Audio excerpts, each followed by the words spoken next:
महाराष्ट्रातील 80% अनुदानित शिक्षकेतर बंधू आणि भगिनींनो, नमस्कार. शासन निर्णय आला. आता प्रत्येकाला वाट आहे शिक्षणाधिकारी यांच्या टप्पा वाढच्या पत्राची. त्यासाठी मुद्दामून ही व्हिडिओ क्लिप देतोय. साधारणतः टप्पा वाढ जी द्यायची आहे त्याला माझ्या मताने फक्त संच मान्यता हा एक कागद पुरेसा आहे. आणि जे नव्याने अनुदानावर येणार आहे त्यांना मात्र शासन निर्णयात जे जे काही सांगितलं आहे ते सगळं देणं गरजेचं आहे. आता प्रत्येक शिक्षणाधिकारी आपापल्या मताने कागद मागतायत. याच्यावर एकच उपाय आहे. मी बुधवारी संचालक महोदयांची भेट घेतो आहे आणि नव्याने जे पुणे स्तरावर अघोषित आहे त्यांना अनुदानावर आणण्यासाठी लागावयाची कागदपत्रे नेमकी कोणती कमीत कमी आणि ज्यांना टप्पावाढ मिळणार आहे त्यांना लागणारी कागद कोणती कमीत कमी याचं एक स्वयंस्पष्ट पत्र संचालकांकडून मी काढून घेतो. म्हणजे प्रत्येक शिक्षणाधिकारी आपापल्या मताने कागदपत्र न मागता संचालकांनी सांगितलेले कागदपत्रच फक्त मागतील. आता मला फोन येत आहेत की पुणे स्तरावरच्या याद्या कधी लागणार. मी यापूर्वीही सांगितलं की याद्या लागतील असं मला वाटत नाही. ते सरळ सरळ पात्र घोषित पुणे स्तरावरल्या ज्या शाळा आणि कनिष्ठ महाविद्यालय व तुकड्या आहेत त्यांची नावं शिक्षणाधिकाऱ्यांना संबंधित कळवणार आहेत आणि शिक्षणाधिकारी ते आपल्याला कळवणार आहेत. पण जर तिथे यादी असेल तर बुधवारी ती देखील घेण्याचा प्रयत्न करतो. मग आता मुद्दा आपण फार घाई करतो.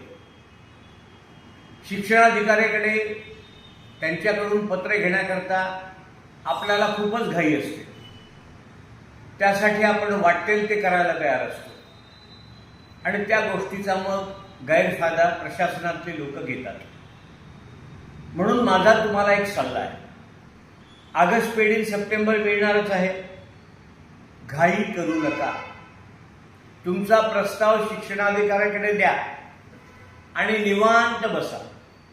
15 दिवस उशिरा पत्र मिळाल्याने काय फरक पडणार आहे. पत्र तर देणं भागच आहे त्यांना कागदपत्र असल्यानंतर. त्यामुळे कोणीही घाई करू नका. मला बाहेरच्या जिल्ह्यातून काही फोन आले की आमच्याकडे प्रत्येक शाळेला पत्र घेण्यासाठी काही विशिष्ट रक्कम द्यावी लागते. आपण देतो म्हणून ते घेतात.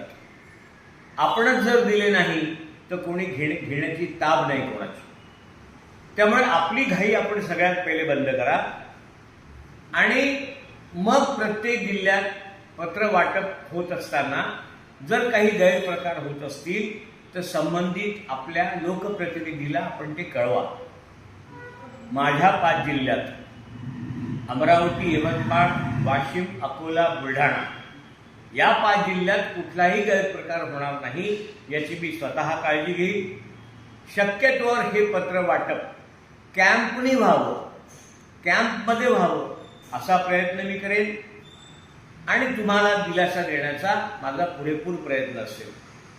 बाकी ठिकाणी पण असं व्हावं यासाठी आपण आपल्या लोकप्रतिनिधींकडे आग्रह करा अशी माझी आपणास विनंती आहे.